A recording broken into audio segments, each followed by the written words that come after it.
todos os irmãos, na graça e na paz de Cristo. Vamos nos preparar para o culto de adoração ao nosso Deus. Queremos passar alguns avisos antes, para depois então nós reservarmos o tempo da adoração, tá bom? Nós costumamos fazer assim para que Cristo seja o centro do culto, depois só Ele seja adorado, glorificado, tá bom? Vamos lembrar dos nossos avisos.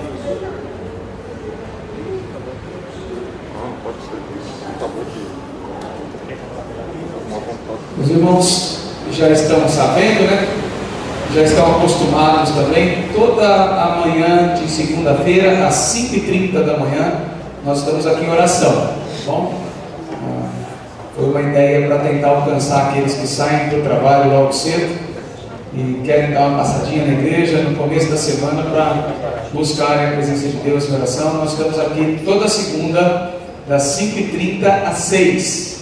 Bom, 6 horas em ponto nós terminamos. Não é que nós não queremos orar mais, é porque a ideia é orar antes de ir para o trabalho, e aí pode ser que alguém chegue atrasado. Mas se você desejar estar aqui conosco, tiver a oportunidade, tem sido bênção para as nossas vidas. Amanhã, então, às 5h30 aqui na igreja, tá bom? Quarta-feira, o nosso estudo bíblico às 20 horas, tá bom? Depois, lá para as 21 aproximadamente, nós temos a nossa reunião de oração. Eu sempre digo isso para os irmãos, eu sei que nós moramos em São Paulo, em Santo André, mas um trabalha em São Paulo, outro trabalha em São Caetano, São Bernardo, Grande ABC, e há uma dificuldade de locomoção nesses dias. De repente você está querendo vir orar e falar, mas se eu chegar atrasado na quarta, vamos falar que eu estou atrasado. Não pense nisso não. Se der para chegar para vir orar conosco na reunião de oração às 21, venha para cá, venha se prostrar diante de Deus conosco, tá bom? Ok? No próximo sábado, dia 29, é isso? Às 19 horas. Só não está dizendo o local. Aqui na igreja, né? É isso? Ok. O MP e UPA vão estar fazendo uma programação em conjunto, tá? Os moços, não era para falar? Era surpresa? Quebrei a surpresa. Os jovens da mocidade querem cuidar dos adolescentes e querem mostrar que eles são mais velhos, os moços, eles olham para os mais novos também, eles querem estar junto. Então vai ter uma noite de louvor também, e depois nós vamos fazer uns pratos diferentes aí, né, Bia? É isso? Ok.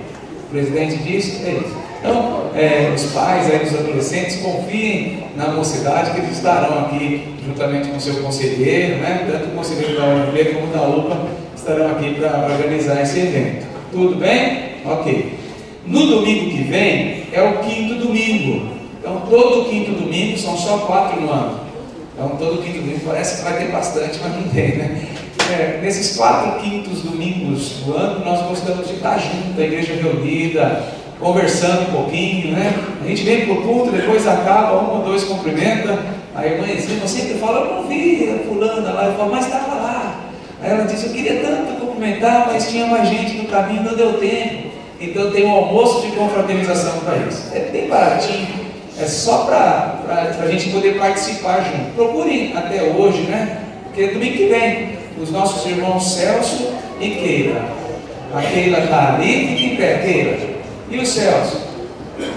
Está na diaconia, né? O Celso está na diaconia lá, tá bom? Por que eu digo isso? Se você quiser trazer, você que nos visita, ou você que é irmão da igreja, que quiser trazer um convidado, pode trazer, mas avisa antes, né? Não vai chegar lá depois do dia com a tropa toda aí e sem avisar. Se você trouxer um visitante que não conhece Jesus, o almoço para ele é gratuito. Nós vamos fazer com muito carinho, fazer participar conosco desse almoço de forma gratuita, tá bom? Procure lá os nossos irmãos. Por último, eu sei que você está ansioso para cultuar a Deus, eu sei, eu vejo no rosto dos irmãos. A nossa escola bíblica de férias está meio apagadinha aí, mas é por causa da luz, mas não precisa apagar não. Eu digo aqui, dias 16, 17, 18 e 19 de julho, tá? Próximo mês, das 14 às 17 horas, durante a semana, já é praxe da igreja, as igrejas cristãs costumam fazer a escola bíblica de férias, nós temos a nossa, como sempre fazemos, e os irmãos devem procurar para fazer a sua inscrição a Lidiane, é isso? A Lidiane que está entrando na igreja nesse momento. Ela estava lá preparando a classe dela para o culto infantil. Tá bom, irmãos? Tudo certo com os avisos? Terça-feira, às 14h30, aqui na igreja, a SAF sempre se reúne às terças-feiras, 14h30, para visitar as irmãs ou irmãos da igreja, tá? E nós participamos dessa visita também, se você quiser estar conosco. Terça-feira, 14h30. E a SAF, nossa, isso nem eu sabia. A SAF tem a departamental nesta quinta, às 20 horas, na casa da Lucilene. Tá bom? Deus abençoe. Temos alguns visitantes pela primeira vez conosco. E nós vamos saudá-los com muito carinho, cumprimentando e apertando a mão desses irmãos, pessoas que nos visitam. A Heloísa. Que a Heloísa é a primeira vez no culto, né? Cadê? Não precisa apertar a mão dela não, ela está no conversando. Ela tem apenas 24 dias. Deus abençoe a Heloísa, a primeira vez no culto está conosco. Vou até guardar isso aqui depois para dar bobagem, viu? Cartãozinho de visitante da Heloísa. A Laís, o André e a Sara, quem são? Estão aqui. Sejam bem-vindos na graça e na paz de Cristo, tá bom? E também Joevander e Milene, é isso? Acertei? Mirene, isso. Deus abençoe Mirene e Joevander. Sejam bem-vindos na graça e na paz de Cristo, tá? A igreja aqui é muito hospitaleira, então tem os irmãos que estão ao redor de vocês, estão loucos para levantar e dar um aperto de mão para cumprimentar vocês. Olha, não se contém.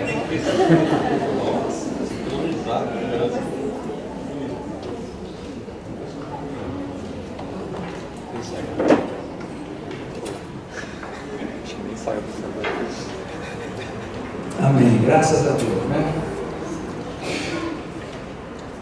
Dados os avisos e saudadas nossos irmãos que nos visitam aqui, né? Já me disseram que eles são da igreja presbiteriana em São José. Quem é de São José? São Paulo e São José. Sejam bem-vindos na graça e na paz de Cristo. Vamos mudar o nosso Deus agora?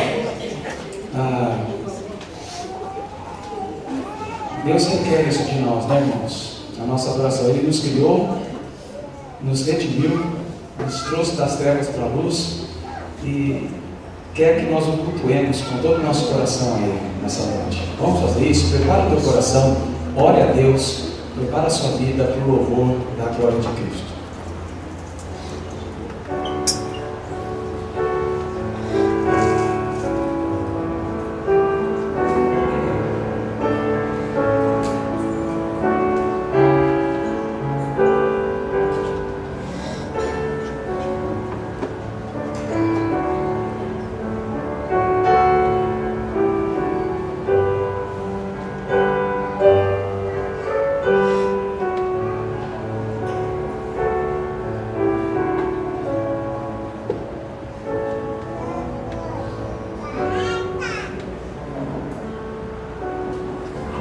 Ó Pai, nós humildemente nos colocamos na Tua presença, queremos consagrar as nossas vidas, colocá-las diante do Teu altar, prostrados, se não fisicamente, mas nosso coração prostrado agora diante do grande trono, o trono do Senhor, de onde vem luz, que ilumina o nosso coração e nos faz compreender, pela ação do Teu Santo Espírito, a grandiosidade de estar na Tua presença nessa noite.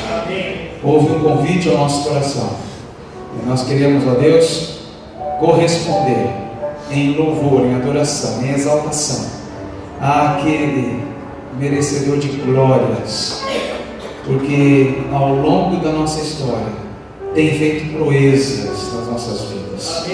Louvado seja o Teu nome, ó Deus.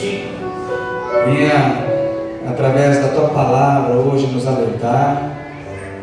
Venha, Deus, se alegrar com os nossos louvores, com a forma com que estamos preparando os nossos corpos para o culto ao Senhor agora, e que assim, enquanto cultuamos o Teu nome, exaltamos a salvação em Cristo Jesus, Teu Filho amado seja glorificado também entre nós. Amém. Toda a honra e glória, todo louvor, com o nosso ser, as nossas palavras, com o nosso coração sejam dirigidas a Cristo Jesus, o nosso Salvador. Nós oramos e agradecemos, ó Deus, a oportunidade de cultuá-lo nessa noite. Louvamos o Teu nome e rogamos, ser propício para conosco, ó Deus, nessa noite, em Cristo Jesus, o nosso Senhor. Amém. Vamos abrir as nossas Bíblias, irmãos. Evangelho de João, capítulo 14.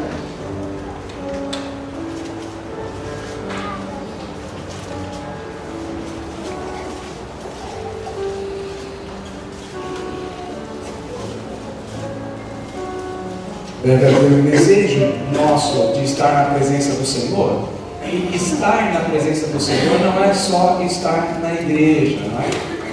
É caminhar com Cristo, é andar com Jesus. E certa vez os discípulos ficaram atemorizados, porque eles andaram muito tempo com Jesus, e de repente Jesus disse que ia partir. Eles ficam ali um pouco preocupados, mas Jesus nos orienta, João 14, versículos de 1 a 6, e eu quero que isso traga conforto e consolo ao nosso coração também nessa noite. Não se turbe o vosso coração. João 14. Credes em Deus, crede também em mim. Na casa de meu Pai há muitas moradas. Se assim não fora, eu vou-lhe teria dito, pois vou preparar-vos lugar. E quando eu for e vos preparar lugar, voltarei e vos receberei para mim mesmo, para que onde eu estou, estejais vós também. E vós sabeis o caminho para onde eu vou. Disse-lhe Tomé: Senhor, não sabemos para onde vais, como saber o caminho? Respondeu-lhe Jesus: Eu sou o caminho e a verdade e a vida. Ninguém vem ao Pai senão por mim. Que no teu coração isso esteja muito claro mais uma vez essa noite. Nós precisamos correr a nossa carreira cristã, sempre nesse caminho, o único que conduz à salvação, porque nele encontramos aquele que é o nosso Redentor. Nele olhamos para o alvo e vemos lá a cruz de Cristo, agora vazia, mas que um dia foi gravado lá os nossos pecados, o escrito de dívida que era contra nós. Sigamos esse caminho, que essa seja a nossa vontade nessa noite. E o hino 109 dos nossos hinários diz isso. Eu quero cantar com os irmãos, peço à igreja que se coloque de pé, para nós entoarmos isso como que desejando realmente o Salvador conosco, confiando nele e andando em seu amor. Vamos cantar que nós realmente desejamos esse caminho, Jesus Cristo, nosso Salvador. Hino 109.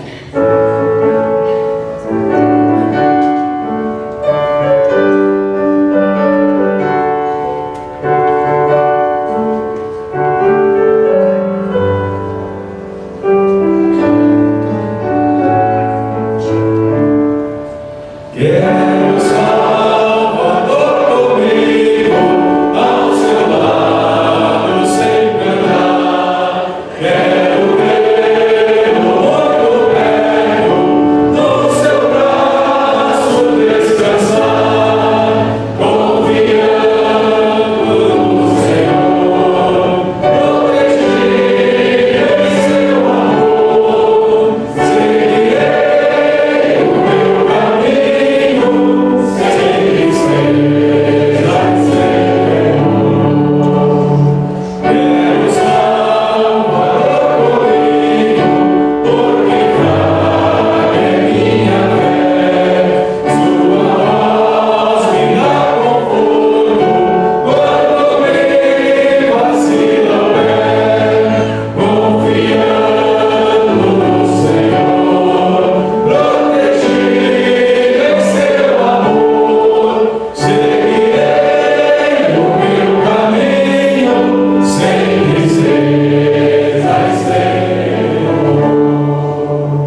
uma palavra de oração, agradecendo a Deus por nos colocar nesse caminho, por nos colocar em Cristo Jesus, e isso nos leva a entender que nós temos a graça, então, a salvação, a redenção dos nossos pecados. Vamos ter uma palavra de gratidão a Deus. Convido o nosso irmão, o presbítero Paulo, que nos dirija a Deus nessa oração de gratidão, de louvor a Deus por estarmos no caminho, Jesus Cristo. Amado Pai, nós louvamos teu santo nome, Senhor, pela tua graça, pela tua infinita misericórdia, Senhor, pelo seu amor. Pai querido, nós te louvamos porque o Senhor nos escolheu, Senhor Deus, e nos salvou através do sangue do teu Filho amado Jesus. É verdade. Imparável graça, Senhor Deus, que já vale para toda a eternidade, Senhor. Sim, meu Senhor. Mas, querido, ainda mais tu nos acrescenta, Senhor, nos dando a cada dia o sustento, o teu conduzir das nossas vidas, Sim, a proteção, Senhor Deus, do teu forte braço, o ensinar, Senhor Deus, através do teu Espírito Santo que habita em nós, sim, e da sim. tua palavra, Senhor Deus, que ilumina os nossos passos. Mas, querido, te agradeço, Senhor Deus, porque o Senhor tem atendido, ó Pai amado, a nossa oração. É verdade. O Senhor tem confortado o coração de cada irmão, Senhor Deus, cansado, ó Pai, cada irmão em dor, em luta, Senhor Deus, em sofrimento. Sim. O Senhor tem estado também com cada irmão, Senhor Deus, em vitória, em júbilo, Senhor Deus, e alegria, ó Pai. O Senhor nos sustenta, Pai, e conduz a todos, olhando para cada um de nós com uma missão especial, Senhor. Sim. Pai querido, eu te peço que fortaleça essa igreja, Senhor. Amém. Continue firmando as mãos fracas, Senhor Deus, Sim. firmando os pés que vacilam, ó Pai, que somos todos nós, ó Pai amado, Sim. a caminhar, ó Pai querido. Sem ti, Senhor Deus, nada podemos fazer. É verdade. Mas em querido, edifica a tua igreja, Senhor, através dos teus servos, Senhor Deus, que ministram. Abençoa, Senhor Deus, o pastor dessa igreja, a liderança, a todos os membros, Senhor Deus, para que essa igreja continue sendo viva e ativa nesse mundo, Senhor. Amém. Fica conosco, nós que pedimos. Recebe a nossa adoração em nome de Cristo Jesus. Amém. Amém. A igreja pode se assentar. Nós vamos ler agora o livro do profeta Isaías, capítulo 42. Enquanto isso, eu gostaria que viesse aqui à frente os homens que vão estar louvando a Deus com um cântico. Enquanto nós procuramos o texto, os homens podem estar vindo aqui à frente. Nós temos falado desde o início do culto da graça que temos, do louvor que temos em Deus de estar caminhando com Jesus. E Isaías 42, versículo 16.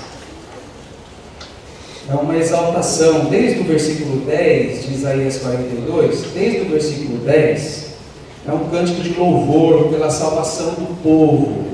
O povo que você conhece lá em Isaías já havia sido predito, melhor dizendo, o cativeiro da Babilônia.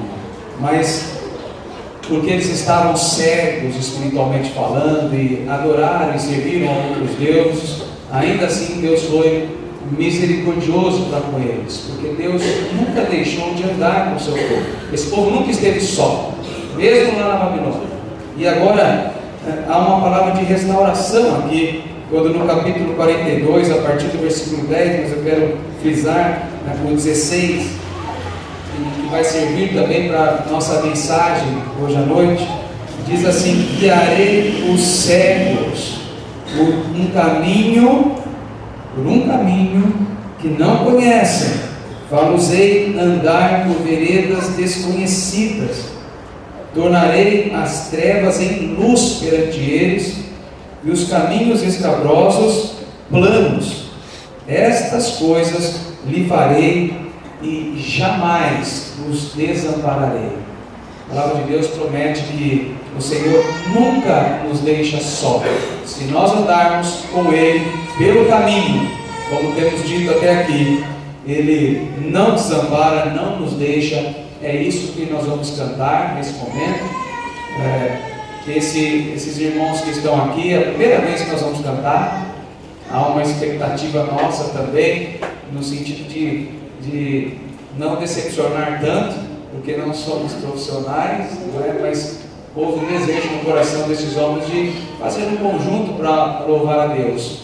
E peço aos irmãos que com muito carinho recebam o louvor do Senhor. Tá? Em atitude de oração, louvem conosco também, lembrando que o Senhor não nos deixa só, não nos desampara. Se estivermos no caminho com Ele, Ele também estará conosco.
Vamos continuar louvando o nosso Deus, cantando louvores, exaltando a pessoa de Jesus Cristo, nosso Senhor.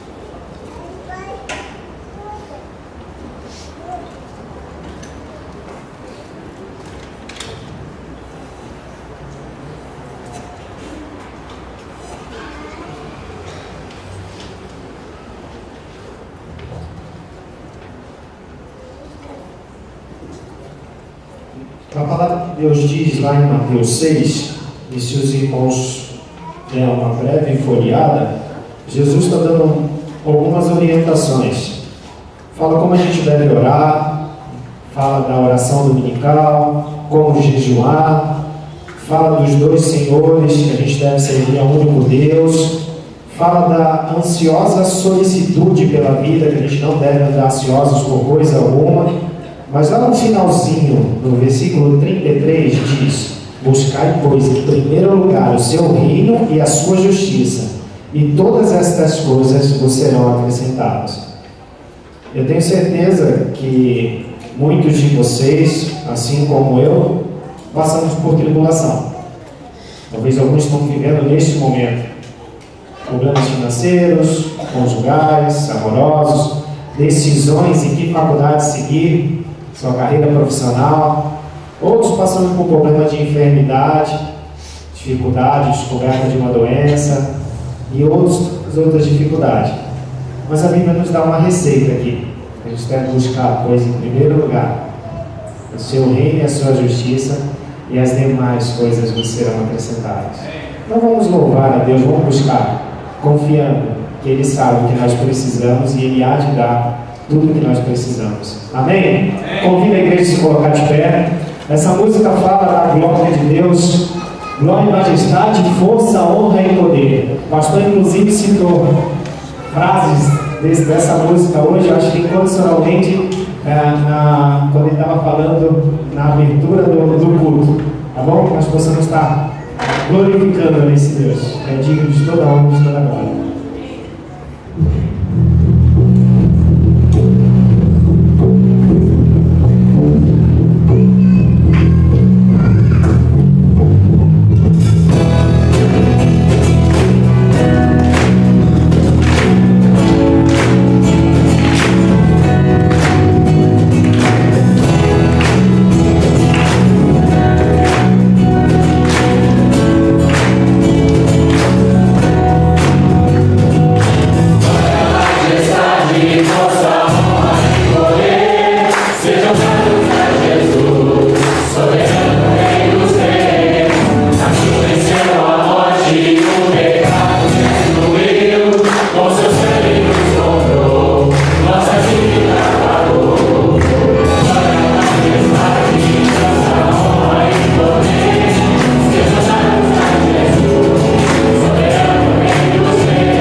que quanto mais a gente conhece o Senhor, quanto mais a gente tem sede dele, mais a gente anseia conhecer. Quanto mais a gente conhece, quanto mais a gente quer conhecer, e é uma coisa insaciável. E eu espero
de pedir que os irmãos sentassem só um pouquinho.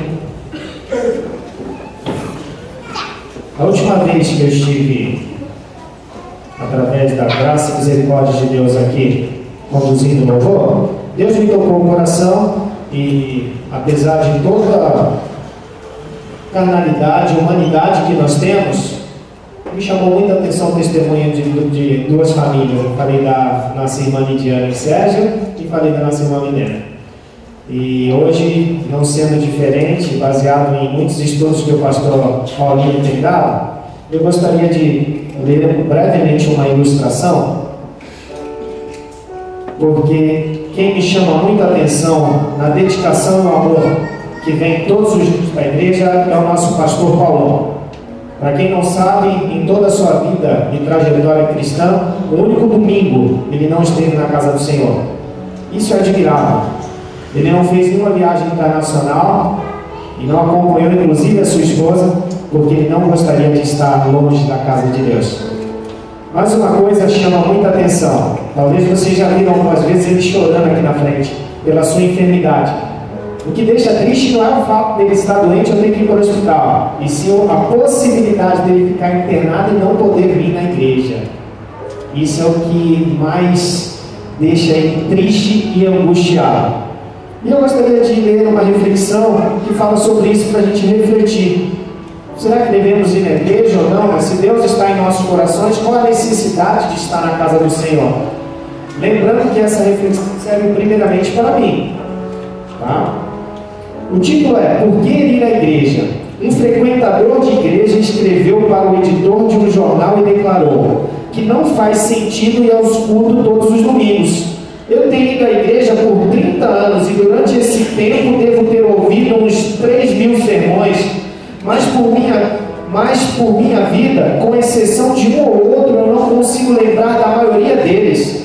Assim eu penso que estou perdendo meu tempo e os pastores também estão desperdiçando o tempo deles. Esta carta iniciou uma grande controvérsia na coluna Cartas ao Editor. Para a igreja do editor-chefe do jornal, que recebeu diversas cartas, das quais ele decidiu publicar, esta é a resposta de um outro leitor. Eu estou casado há mais de 30 anos.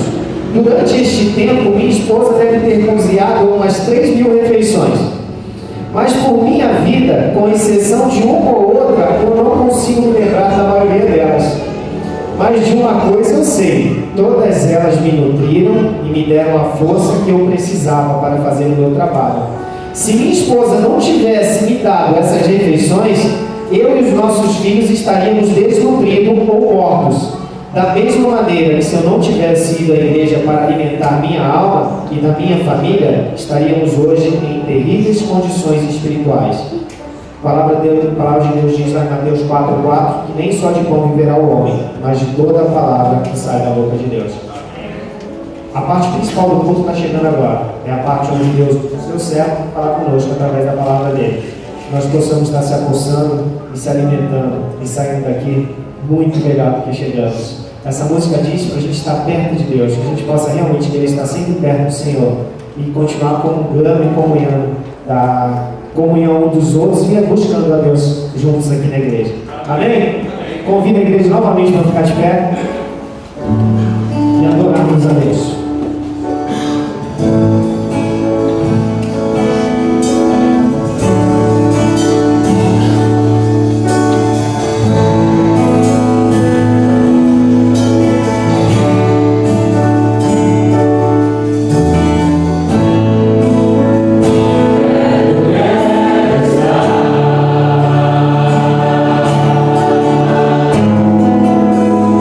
Junto aos teus pés.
crianças até 11 anos estivessem aqui na frente.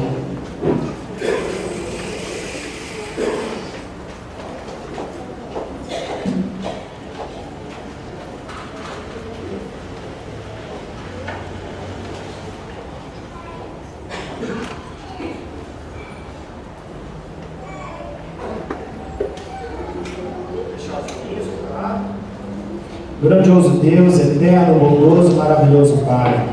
Senhor, te agradecemos, Senhor, pela condução do teu culto, Senhor. Senhor, muito obrigado, Senhor, pela tua graça, pela tua misericórdia, pelo teu infinito amor para conosco, meu Deus. Muito obrigado, Senhor, pela tua igreja, Senhor, pelas pessoas que aqui estão, Senhor. Sabemos que foi o Senhor que nos conduziste aqui hoje, Senhor. Mesmo os visitantes que estão aqui presentes, o Senhor queria que eles estivessem aqui hoje para ouvir a tua palavra, assim como todos nós, meu Deus. Te peço agora que o Senhor esteja abençoando, Senhor, esses pequeninos, Senhor, que terão a sua aula agora, que estarão aprendendo também um pouco da tua palavra, uma porção da tua palavra. Abençoe e capacite os professores cada vez mais, Senhor. Assim como te peço agora, Senhor, a tua santa orientação para o teu servo pastor.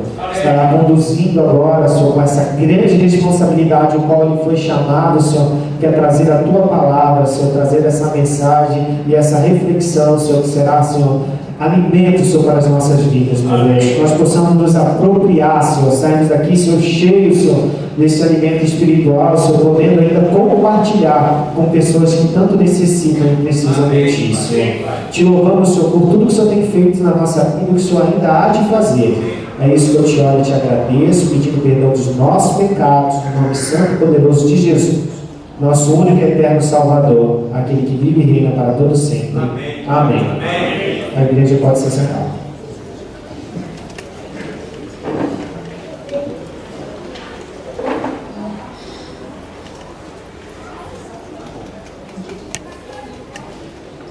Vamos, irmãos, abrir as nossas Bíblias. Evangelho de Lucas, vai estar projetado aí para os irmãos abrirem. Evangelho de Lucas, capítulo 18. Lucas, capítulo 18.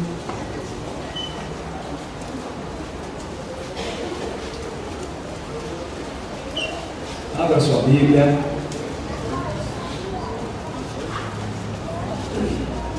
A partir do versículo 35. Lucas 18, 35 a 43. Eu vou ler os versos ímpares, tá? Os irmãos, os versos pares. Vamos fazer essa leitura assentados como estamos, mas de forma alternada, para nós todos nos apropriarmos bastante do texto, né? Quando nós lemos juntos, acho que nos familiarizamos mais com aquilo que está sendo dito aqui. Lucas 18, 35 a 43, eu leio os ímpares e os irmãos a uma só voz, os pares. Aconteceu que, ao aproximar-se ele de Jericó, estava um cego, assentado à beira do caminho, pedindo esmolas. E ouvindo por ela a multidão que passava, perguntou o que era aquilo. Anunciaram-lhe que passava Jesus, o Nazareno. Então ele falou: Jesus, filho de Davi, tem compaixão de mim. E os que iam na frente o repreendiam para que se calasse. Ele, porém, cada vez gritava mais: Filho de Davi, tem misericórdia de mim. Então parou Jesus e mandou que lhe trouxesse. E tendo ele chegado, perguntou-lhe: Que queres que eu te faça? Respondeu ele: Senhor, que eu torne a ver. Então Jesus lhe disse: recupera a tua vista, a tua fé te salvou. Imediatamente tornou a ver e seguiam, glorificando a Deus. Também todo o povo, vendo isso, dava louvores a Deus. Amém? Irmãos, uma palavra que talvez devesse ser retirada do nosso vocabulário, não do dicionário, mas do nosso vocabulário, talvez seja a palavra óbvio.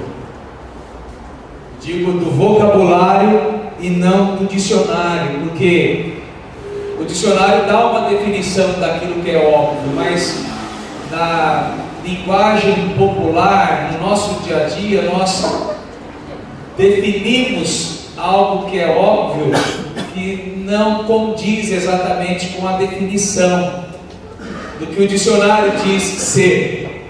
Por exemplo, óbvio, conforme o dicionário, é algo que não se pode ter dúvida. Está ligado a alguma coisa que é exata, não é dúvida para ninguém. Mas perceba que nós costumamos dizer que alguma coisa é óbvia para alguém que não está entendendo, mas nós entendemos e achamos que isso devia ser óbvio.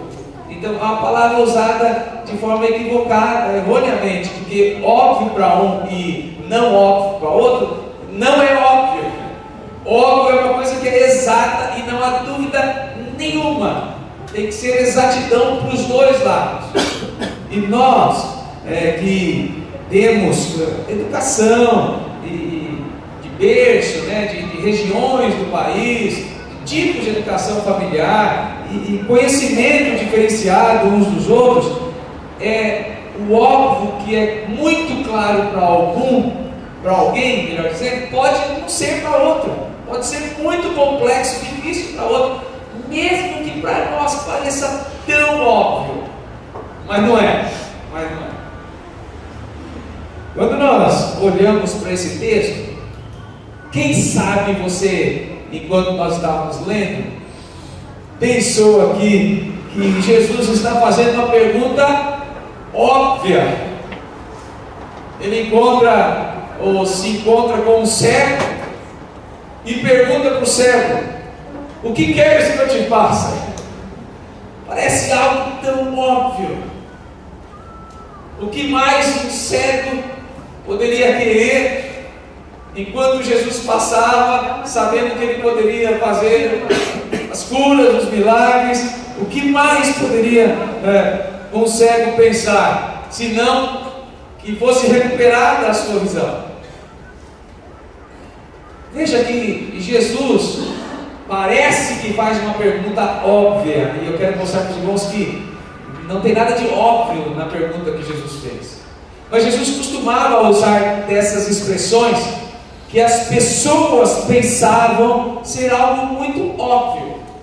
Se você se lembrar daquele paralítico que João narra lá no seu Evangelho, o Evangelho de João, capítulo 5, versículo 6, diz que Jesus está passando no tanque de Betesda, lembra lá onde a água se movia uma vez no ano, e o paralítico não conseguia nunca chegar até lá, porque não tinha ninguém que o conduzisse lá.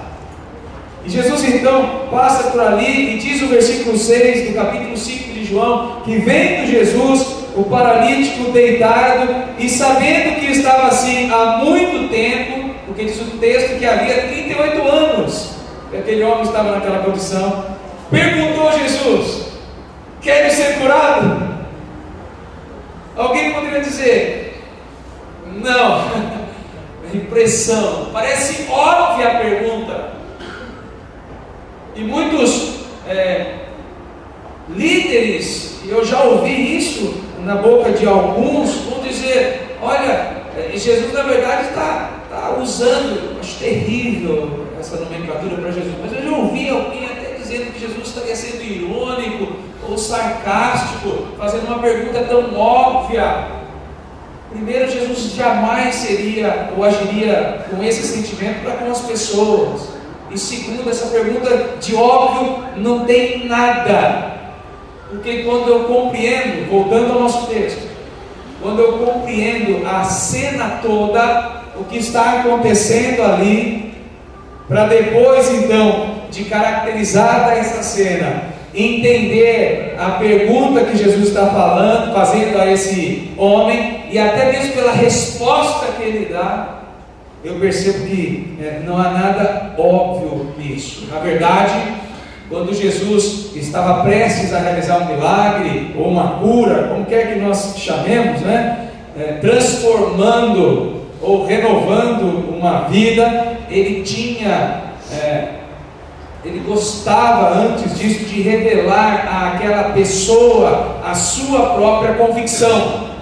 Ou seja, sim, eu posso te curar, mas no que isso vai resultar daqui para frente? Qual a sua convicção perante o reino sobre esse pedido que você está fazendo? E depois que receber a cura, o milagre, ou seja lá o que for, como isso vai ser correspondido para com o reino? Jesus gostava de saber a real convicção. Ele queria ver na boca e na reação das pessoas aquilo que ele poderia ter delas, a resposta delas diante de uma cura, por exemplo, neste caso aqui. Quem vê como não é tão óbvio assim, e como Jesus quer ver a convicção nos nossos corações, eu pensei em alguns exemplos aqui, para nós refletirmos um pouquinho sobre a nossa convicção. Por exemplo, alguém chega para o Senhor e fala: ó Deus, eu preciso muito de um emprego. E Jesus poderia dizer: o que queres que eu te faça? Então você diria: eu quero um emprego. Mas na verdade, o que Jesus quer saber é como esse emprego que Ele vai te dar, qual a convicção que Ele tem, que você vai ter na sua vida e perante Ele, que esse emprego que Ele vai te conceder vai redundar ou resultar em glórias e louvor a Deus. Já pensou sobre isso? Nós às vezes fazemos pedidos a Deus de forma assim muito simplória, achando que é pedir e Ele responde, e Ele é Deus, eu sou do seu povo mesmo, Ele vai ter que me responder. Mas como isso que Deus vai nos dar, nos ofertar, vai redundar, porque tudo é propósito de Deus, como isso vai redundar em glórias a Deus? Eu vejo pessoas querendo casa ou carro, e a ideia é: a tua casa depois. É óbvio que ela vai ser usada para uma reunião de oração da igreja. É óbvio que o seu carro vai ser usado para levar os irmãos para aquela reunião, ou não? Está óbvio, por exemplo, para aquele casal que queria tanto ter um filho e não tem, aí ele ora: Deus, Senhor, me dá um filho, né? Está óbvio para quem está pedindo que esse filho vai ser consagrado a Deus verdadeiramente, vai ser colocado diante do trono de Deus, que eu como pai e minha esposa como a mãe, nós vamos cuidar e levar essa criança aos pés de Jesus mesmo. Isso deveria ser mais óbvio do que a própria pergunta de Jesus. Ou seja, Jesus quer saber a convicção depois daquilo que nos será dado, no que isso gerará em louvor e glória a Deus. Deixa eu te dar um exemplo bíblico, que talvez possa ainda estar confuso na tua mente. Um pouquinho antes dessa passagem aqui, se você voltar um pouquinho na sua Bíblia, capítulo 17, versículo 11, você vai se lembrar da passagem de 10 leprosos. E alguém poderia dizer assim: é óbvio que depois de receber a cura da lepra, a doença que era o terror da época, quem tinha lepra na época era marginalizado, vivia para fora dos muros da cidade, e era tido como alguém amaldiçoado, alguém que estaria endemoniado. É óbvio que depois de uma cura, todos viessem louvar e agradecer a Deus. Mas veja que não é tão óbvio assim, que você vai se lembrar na história que apenas um, porque não é óbvio, apenas um veio dar louvores e glórias a Deus. Portanto, Jesus está diante desse servo agora, e parece ser uma pergunta óbvia: o que queres que eu te faça? Mas Jesus está dizendo em outras palavras: eu sei que é a visão, mas você quer que eu faça isso mesmo? Isso vai redundar em quê? De louvor e glórias ao nome do Senhor. Então veja que não é tão óbvio assim, porque muitas vezes Deus tem feito maravilhas no meio do seu povo, e isso não tem redundado em testemunho, glória e louvor ao nome de Deus. Quantas vezes nós testemunhamos essa semana aquilo que Deus fez por nós? Veja que não é tão óbvio assim também. Mas nós lemos aqui no versículo 43 do nosso texto agora, voltando para o nosso texto, que aquele cego, assim que tornou a ver, seguia-o de que forma? Glorificando. A resposta, a pergunta feita por Jesus, tinha a resposta. Aquele cego poderia dizer antecipadamente: eu vou glorificar. O que queres que eu te faça? Eu quero que eu tenha a visão para glorificar o Senhor. Essa seria a resposta. Não é simplesmente eu quero voltar a ver, mas eu quero voltar a ver para que isso seja manifestado em testemunho da grandeza do poder de Jesus. Jesus, o nosso Senhor, tem feito essa pergunta hoje para nós. Dá para pensar nisso? O Senhor te trouxe para cá, a mim e a você, para dizer para nós essa noite algo que parece óbvio, hein? Mas não é tão óbvio assim. O que queres que eu te faça? E você pode estar pensando: Deus já sabe o meu coração, já sabe o que eu preciso, já sabe das minhas lutas, já sabe das minhas aflições, o que eu preciso. Eu já até tenho dito isso a Ele. E aí eu venho na igreja para ouvir Jesus dizer: o que queres que eu te faça? Não é tão óbvio assim.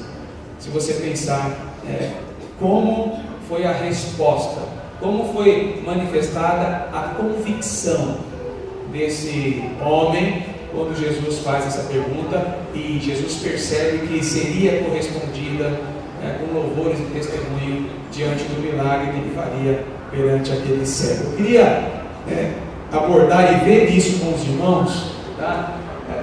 Num tema que eu pensei: convicção óbvia, convicção nossa, que deveria ser óbvia para perguntas que não são óbvias que Jesus faz para nós. A pergunta que Jesus faz para nós hoje é mais oculta do que óbvia.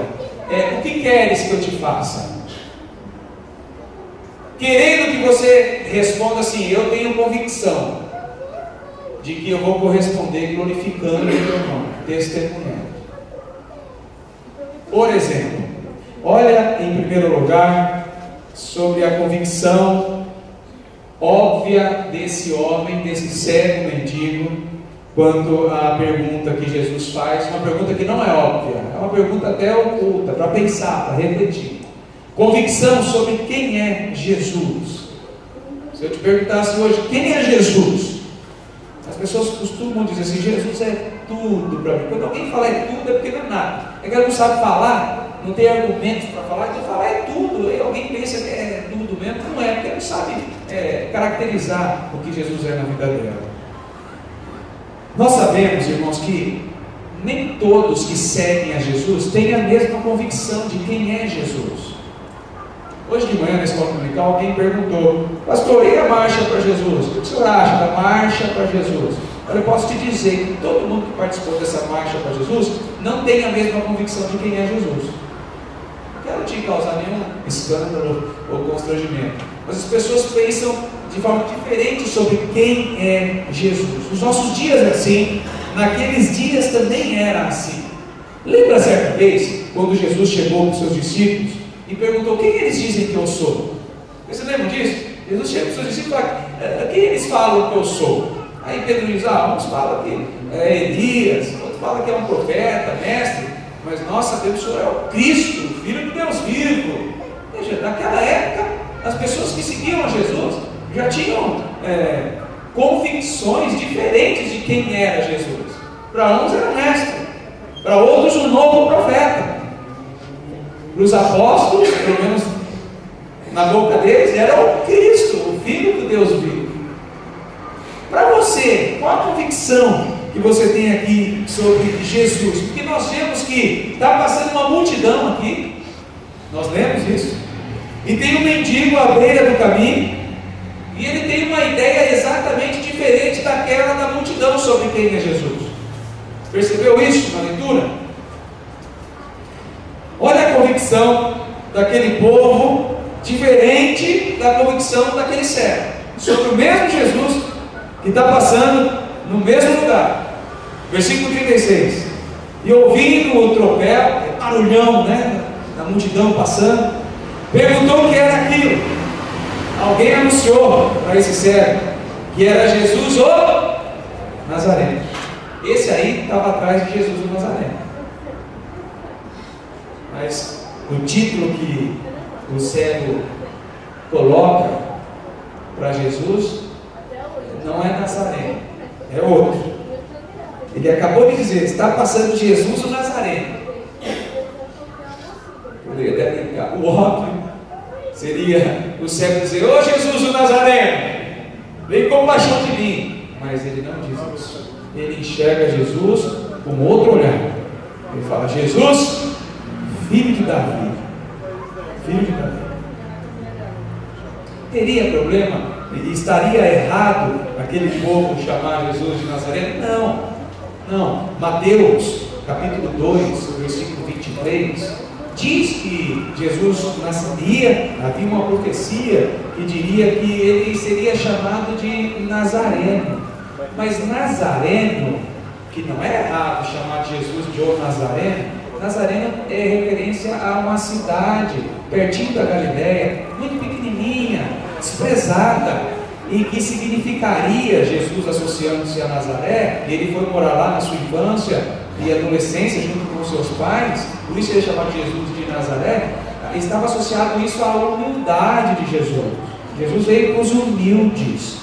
Então, veja, não havia problema as pessoas chamarem Jesus de Nazareno, ok? Não havia problema, embora alguns depreciassem o termo Nazareno.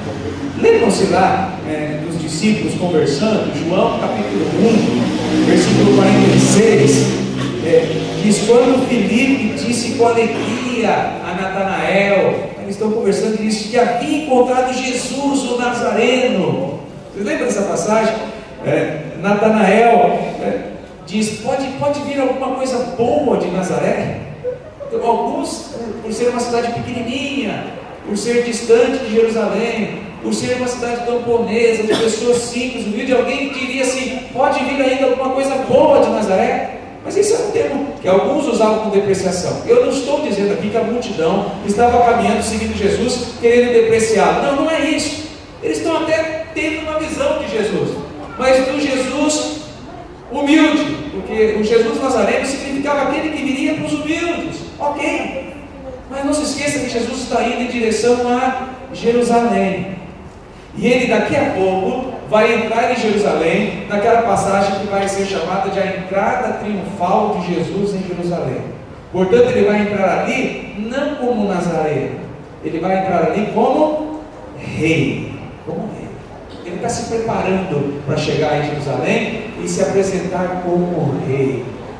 Alguém no meio do caminho, ou à beira do caminho, consegue ver o mesmo Jesus com a importância devida àquele momento.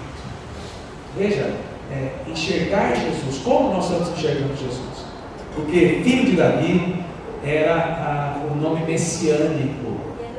Alguém que viria para livrar o povo de Israel viria da descendência de Davi. Dizer que se levantou o filho de Davi é dizer que chegou o grande Salvador. As autoridades judaicas jamais chamariam Jesus de filho de Davi. Eles chegaram até a chamar de mestre para interrogar, ô mestre, né? Você ensina alguma coisa, mestre? Mas jamais chamar de filho de Davi.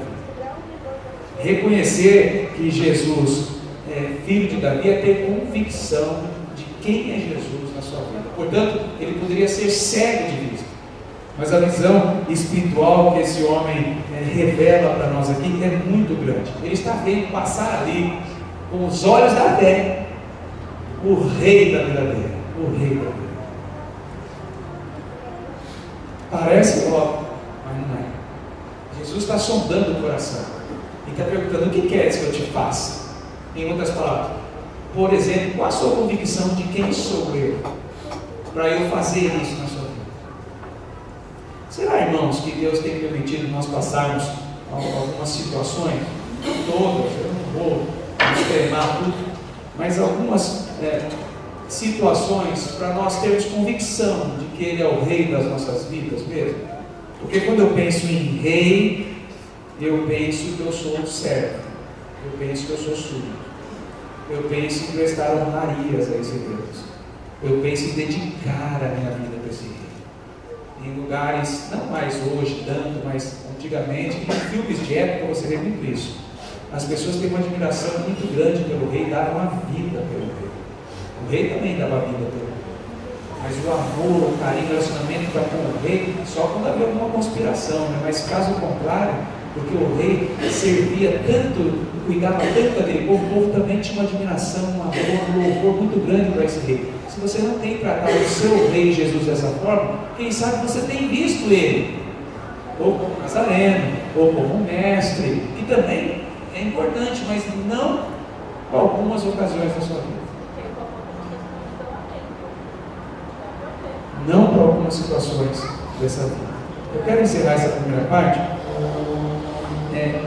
mostrando algo fantástico para os irmãos. Lá em Mateus 21, Mateus capítulo 21.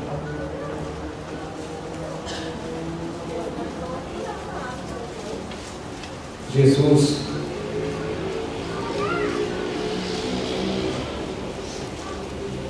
está fazendo algumas curas.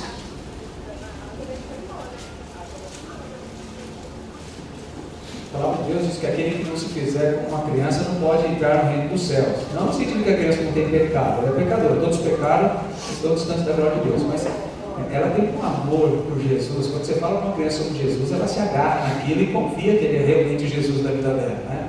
E certa vez Jesus está curando aqui, versículo 14.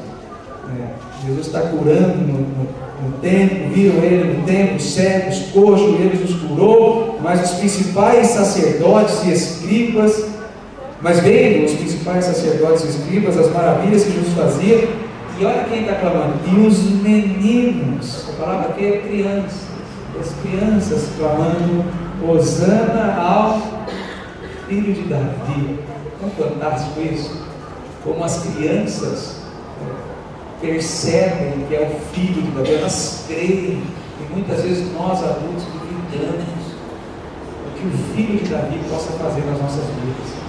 E aí a pergunta não é óbvia, como Jesus faz, ele fala, o que quer que eu te faça? Não é tão óbvio assim, percebe? Não é só para responder, quero um emprego, Senhor,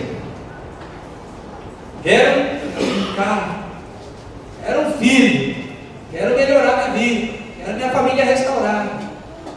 A pergunta é o que quer que eu te faça e que redundará em glórias a Deus. Segundo, outra convicção que Deus quer ver em nós. Convicção sobre perseverança na fé. Eu já sei isso, pastor. Tá? Eu sou perseverante. Será que nós temos sido mesmo? Veja, convicção sobre perseverança na fé. Além de reconhecer que Jesus é mais que o mestre, é mais que o Nazareno, ele é o filho de Davi, ele é o rei da minha vida, ele é o grande Messias, o rei salvador da minha vida. Eu preciso também entender, estar convicto definitivamente que Jesus, mesmo caminhando comigo, permite as adversidades. Ele vai me livrar delas, mas Ele permite, é possível e é esperado que eu enfrente as opressões. Eu sei que você já sabe disso, mas o que parece mais uma vez óbvio, por isso que ele está essa palavra óbvio deve ser retirada do nosso vocabulário, porque o que parece óbvio para um crente saber que caído em pecado, lá no Éden, ele vai ter que passar pelas tribulações e enfrentar as consequências do pecado, que ele não vai ser como um falso evangelho tem sido pregado hoje aí, que você vai ter tudo, que você é dono do rei, é só levantar sua voz, que a tua palavra tem poder e tudo de bom vai acontecer para a sua vida. O crente deveria saber, ou deveria ser óbvio para o crente, saber que ele vai continuar passando os desafios, aflições, tribulações. Mas não é que basta vir uma sobre nós, sobre a nossa casa, e não nós, os crentes de outras igrejas, na verdade, né? Ficam desesperados, ficam aflitos, angustiados. O mundo, como diz aí, perdi o chão, não sei o que fazer. Você liga para dar uma palavra de conforto, você nem consegue, porque é tão absurda o desespero, que é difícil até confortar. Talvez você falar de Jesus ali no momento não vai agradar nada, é mais fácil ter uma resposta do médico lá dizendo que está tudo bem. Jesus está dizendo para cada um de nós hoje, o que quer que eu te faça? E você pode estar pensando: Senhor, o Senhor já sabe o que eu quero. E eu insisto, Ele te diria, mesmo que está óbvio, e que eu possa fazer a proeza na sua vida, é preciso que você saiba que você vai passar por tribulações ainda. Você vai enfrentar muitas tribulações. Mas Jesus quer que nós aprendamos com isso a perseverar, a suportar, a lutar definitivamente contra as adversidades, sabendo que Ele está conosco. O conjunto cantou aqui: não ando só. Texto bíblico. E várias situações nessa cena nos mostram esse cego suportando a opressão que era contra ele. Uma, para mim, é a mais fantástica de todas, mas tem pelo menos 4 aqui. Situações que o cego está enfrentando aqui de opressão, de adversidade, e ele se mostra persistente, insistente com o Senhor, suporta. Preste atenção naquela que eu acho assim a mais fantástica aqui. Olha para o versículo 38 do nosso texto. Veja comigo. Versículo Lucas 18, 38. Veja que fantástico isso. Então ele clamou: Jesus, filho de Davi, tem compaixão de mim. E Jesus fez o quê? Nada. Jesus não fez nada. Alguém duvida aqui? Você que crê em Jesus, você sabe que Ele é o Deus Filho. Alguém duvida aqui que Jesus ouviu alguém na multidão dizer: Jesus, filho de Davi? Olha, imagina a maior multidão. Imagina todo mundo gritando junto. Alguém duvida aqui que Jesus ouviu uma voz no meio da multidão lá dizendo: Jesus, filho de Davi, tem compaixão de mim? Eu quero crer que vocês não duvidam disso. Ele é Deus. Mas Ele quer ver a convicção desse homem. E aí, Ele permite que esse homem revele a perseverança. E em meio a isso, vá considerando outras tribulações, porque Jesus só vai intervir mais à frente, lá no 40. Entre o versículo 38 ao 39, os que iam na frente o repreendiam para que se calasse, mas ele, porém, cada vez gritava mais: filho de Davi, tem misericórdia de mim. Então parou Jesus e mandou que lhe o trouxesse. Eu não quero que você tenha a impressão, tá? No nome de Jesus, eu não quero que você tenha a impressão que foi porque Jesus estava meio surdo e porque ele gritou mais alto que Jesus ouviu. Porque certa vez, no meio de uma multidão também, uma mulher que havia 12 anos com hemorragia, só toca na orla da veste de Jesus, na borda aqui da veste, na costura. E Jesus fala: alguém tocou em mim aqui. Não precisa arrancar pedaço, não precisa. E ele estava no meio de uma multidão também, diz o texto. Não duvide que Jesus escutou, mesmo estando em meio à multidão. Mas se ele não respondeu na primeira vez, é porque ele quer ter convicção da nossa fé, da perseverança da nossa fé. E vamos considerar mais coisas aqui de tribulação, não é? O simples fato de ser cego. Imagina, nós não temos noção disso, talvez, né? Quem sabe você tem um parente, alguém que tem alguma deficiência visual, mas há tanto tempo cego, ouvindo uma multidão passar, tem que perguntar o que está acontecendo, e para enxergar Jesus, e para achar Jesus. E o texto ainda diz que ele ouviu um tropel, um barulho muito forte, Por mais que ele tivesse os outros sentidos mais apurados, alguém que perde um sentido parece que tem os outros mais apurados, né? Mas há um barulho muito forte ali. Ele consegue encontrar Jesus. Ele é persistente. Olha outra consideração. Versículo 39 diz que os que iam já à frente, parece que esse cego já estava ficando para trás. Eu na minha cena, eu já vejo o cego já, mas esperem por mim aí. E já tem gente que já passou por ele e considera mais uma tribulação. Estão oprimindo ele, dizendo: cale-se, fica quieto aí. Não incomoda o mestre, não. Ouvindo repreensão. Nós ouvimos isso às vezes de parentes, de amigos, de pessoas próximas. Marido, esposa, para de clamar. Deixa de clamar. Você ainda confia nesse Deus? Aliás, você já acabou e já o chamou de filho de Davi. E mesmo assim não te atendeu. Nós somos tentados pelo inimigo que usa às vezes até o nosso lar para nos oprimir, para nos reprimir. Mas esse homem não. Esse homem perseverou na fé. Pensa, irmão. Alguém certo. Agora está passando. Parece que ele está ficando para trás. O texto diz os que iam já à sua frente. Eu não sei em que lugar que ele está, do cortejo, já da caravana, mas ou Jesus atende logo, ou na deficiência dele não vai dar. E a gente pensa assim às vezes. Não vai mais dar. Parece que Jesus já passou pela minha casa. Parece que está ficando para trás a minha bênção. Vou sepultar. É nesse momento que Jesus está dizendo para você: o que queres que eu te faça? Senhor, eu já falei. Ô filho de Davi, então clama de novo. Então seja aquele amigo importuno, né, da parábola. Fale de novo com Jesus. Por isso que a pergunta não é óbvia. Ele quer ver a tua convicção. Esse pedido aí que você tem colocado diante de Deus, quanto você tem perseverado na fé?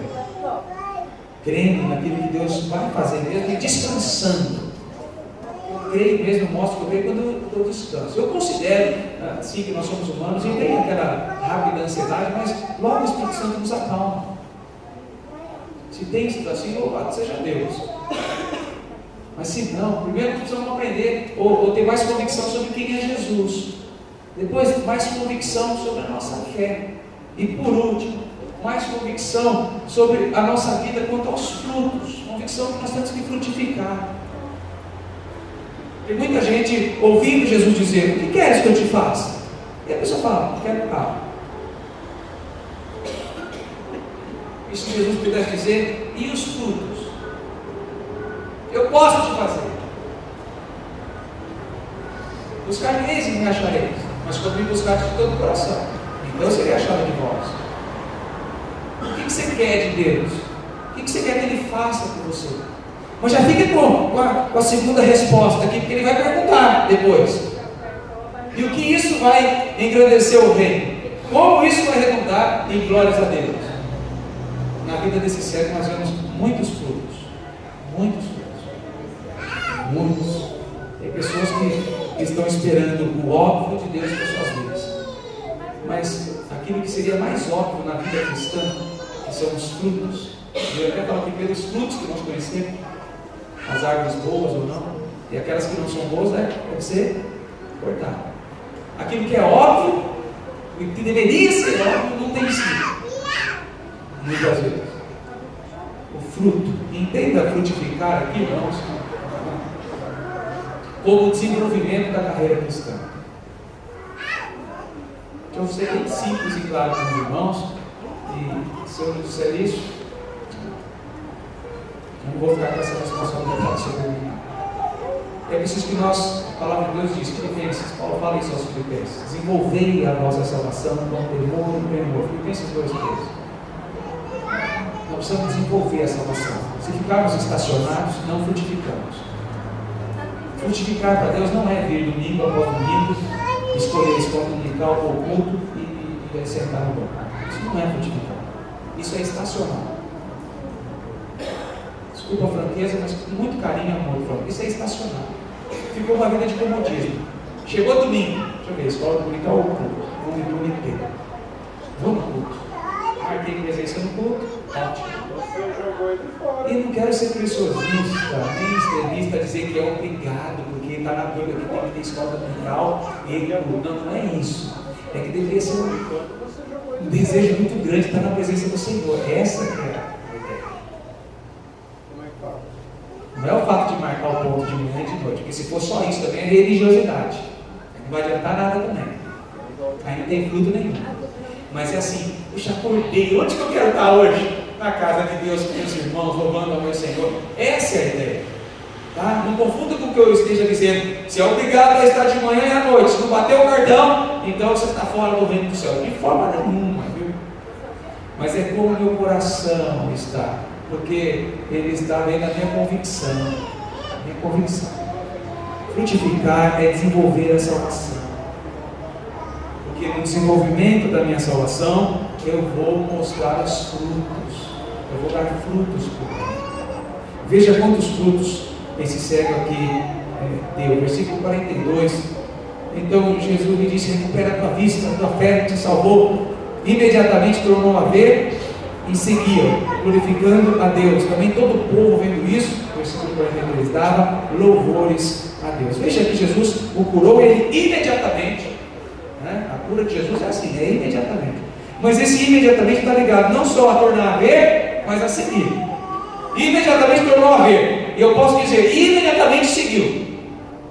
Ele não foi lá para a cidade dele, de Jericó, vou arrumar uma casa aqui, vamos ver o que eu faço.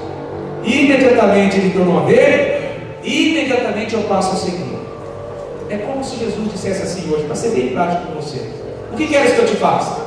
Ah, Senhor, eu quero isso. Então imediatamente começa a ser meu servo, começa a me seguir de verdade. Imediatamente, tá bom? Alguns de nós vamos para casa pensando: será que eu ainda vou seguir? Ouvir aquela mensagem, será?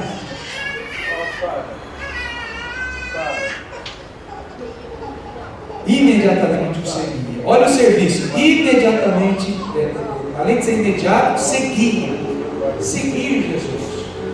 Seguir Jesus. Nós estamos falando desde o início do culto sobre andar no caminho, né? Não sei se você já entendeu isso hoje. Estar no caminho. Aquele cego estava à beira do caminho. Estar à beira do caminho, naquele contexto, tinha um valor simbólico também. 3 pessoas praticamente, mais, né? 3 pessoas, 3 classes de pessoas ficavam à beira do caminho. Os mendigos, como os cegos que ele tinha como fazer, ficavam à beira do caminho pedindo esmola. Mas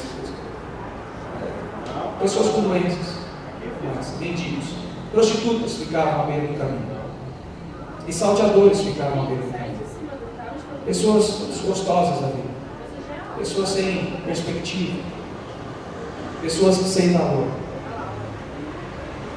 Esse homem vai passar a sair, ou melhor, vai sair da beira do caminho, e diz no finalzinho do texto que ele vai começar agora a andar no caminho. Seguia o Senhor, seguia a Deus. O paralelo desse texto de Marcos 10 tem uma proposta ainda mais bonita. Diz lá em Marcos 10 que ele seguia Jesus caminho afora, estrada afora. É mais preciso ainda. Caminho afora, estrada afora. Agora está no caminho. E estar no caminho é muito mais de que não se desviar dele. Quando eu estou no caminho, Cristo é glorificado. Se eu pudesse dizer, como eu sei se eu estou no caminho ou não? Pastor, Cristo está sendo glorificado na sua vida. Porque veja que a partir do momento que esse homem foi para o caminho e passou a seguir Jesus, o que acontece? Glorificação a Deus. Deus passa a ser glorificado. É fácil saber se você está no caminho ou não. Quanto Cristo tem sido glorificado na tua vida. E eu falei hoje de manhã, você já deve saber o que é glória, né? Glória. A gente usa muito isso, né, nas igrejas. Glória a Deus, né? Glória a Deus. Os pastores lá disseram glória a Deus, paz na terra aos homens, os anjos cantavam. Glória a Deus nas alturas e paz na terra. O que é glória? Glória é um título, né? Doxa, é um título que é dado a Deus quando Ele intervém na história da humanidade. Eu disse pela manhã na escola musical, fora desse contexto, mas talvez você não esteve aqui. Muitas pessoas querem glória, por isso que a palavra de Deus diz que o único a ser glorificado é Jesus, porque o único que pode intervir na história da humanidade é o Senhor. Você pode usar outro nome para falar que alguém fez alguma proeza e alguma coisa muito grandiosa para o bem da humanidade. Então fala lá de honras. Honras são usadas a Deus. Louvores, né? A pessoa faz o TCC lá dela na faculdade, tira 10 com louvor. Mas glória é um atributo criado especificamente para o no Senhor, porque só Ele pode intervir na sua vida. Quantas glórias a Deus você tem dado? Percebendo que Deus tem intervindo, ou está intervindo na sua história de vida. Quantas glórias a Deus você dá? Isso é frutificar, porque eu estou reconhecendo quem é Deus na minha vida, estou exaltando esse Deus, estou frutificando. Percebe? O testemunho, quer frutificar? Outro exemplo de frutificação. Testemunho, diz lá no versículo 43, que também, no finalzinho, também todo o povo, vendo isto, porque o povo viu, o povo passou a dar louvores a Deus. Imagina que tem uma multidão seguindo Jesus, e precisa que um homem glorifique a Deus, para que então essa multidão que estava lá seguindo Jesus, sabe lá para quê? De certo querendo cura, de certo querendo milagre, de certo querendo alguma coisa, né?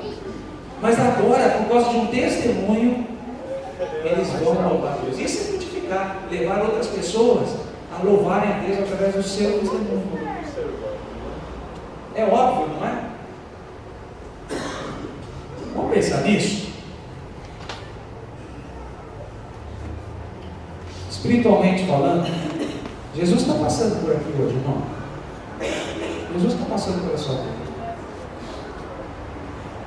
Você está já acompanhando, como esse da multidão, sem saber direito para onde você está indo, mas tem alguém aí que diz que cura, faz proezas, que faz milagre. Vamos atrás desse aí. Pode ser que você esteja vivendo uma situação difícil à beira do caminho, mas ele está passando. E enquanto o Senhor estiver passando, Ele vai estar te perguntando. Enquanto der tempo ainda, Ele vai estar perguntando: o que queres que eu te faça? Você vai responder para Deus.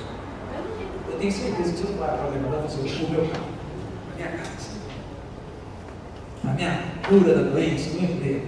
Não que você não possa, mas reflita em como isso vai corresponder ao testemunho e honra e glória do nosso Senhor. Enquanto Ele te faz essa pergunta, Ele está mostrando, querendo revelar a sua convicção, que deveria ser óbvia. Convicção sobre quem é Jesus, convicção sobre a sua perseverança em fé, convicção de que você está frutificando. Antes de nós pedirmos, então, vamos procurar andar com Jesus. Nós somos crentes. Eu quero crer que você tenha andado, mas eu não quero que você tenha dúvida ou da convicção pela qual você tenha andado com Jesus. Quero que Deus fale ao teu coração e nós possamos desejar andar na palavra de Cristo realmente. E quando Ele fizer aquela pergunta, você já diga: eu quero isso para isso, Senhor. Ana diria: eu quero um filho para consagrar ao Senhor.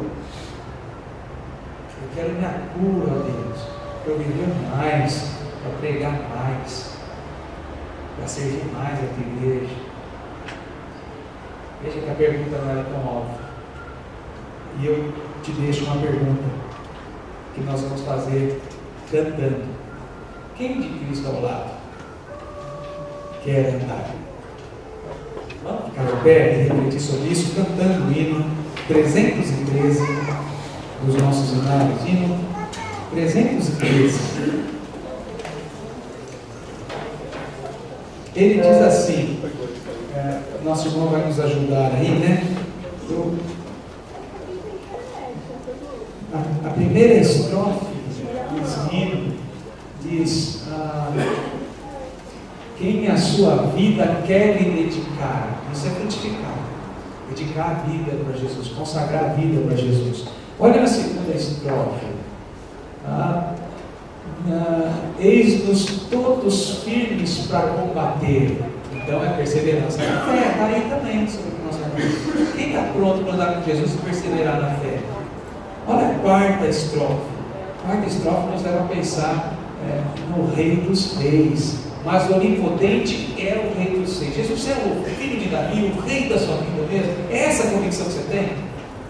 Quando você estiver cantando, ouça Jesus dizer no teu coração: o que queres que eu te faça? Vamos cantar? 313.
Ó Pai, nós, no final desse culto, somos constrangidos pelo Teu Espírito a pensar nas coisas do Reino, a pensar em como temos Te servido, em como temos revelado a nossa fé, a nossa confiança, e em como realmente temos testemunhado, através dos nossos frutos, o que Jesus já fez nas nossas vidas. Fomos confrontados com isso, ó Deus. Enquanto o Senhor nos pergunta o que quer que seja feito em nossas vidas, o Senhor conhece os nossos corações e sabe do que nós precisamos. Mas nós queremos, no nome de Jesus, dizer que queremos andar do Teu lado, Senhor. E queremos que as bênçãos do Senhor derramadas sobre nós sejam aquelas que glorifiquem a pessoa de Jesus Cristo, nosso Senhor e Salvador. Nós queremos que aquilo que o Senhor venha fazer na nossa casa, no nosso lar, no nosso emprego, redunde em louvor e testemunho de Jesus Cristo. Nós queremos, ó Deus, que a Tua mão operando sobre o nosso filho, nosso esposo, esposa, seja algo tão surpreendente, maravilhoso, que não tenha como não exaltarmos o Teu nome, vendo que é o Senhor quem está realmente operando em nossas vidas. Os irmãos que estão doentes, desempregados, o Senhor sabe o que quer, o que nós queremos que o Senhor faça, mas a partir de hoje, ó Deus, nós queremos revelar ao Senhor e publicamente, queremos que o Senhor faça algo por eles, que também resulte no louvor da glória de Cristo.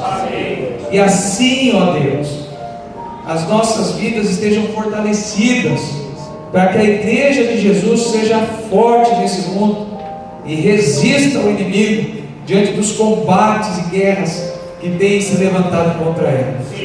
Nos dê essa inteligência espiritual, essa sabedoria, ó Deus, de sabermos o que é igreja, o que nós somos, a fim de que não sejamos, não venhamos a cair em filosofias vãs, falsas, teologias heréticas, que não dizem exatamente o que o Senhor deseja e quais são os Teus propósitos, especialmente para aqueles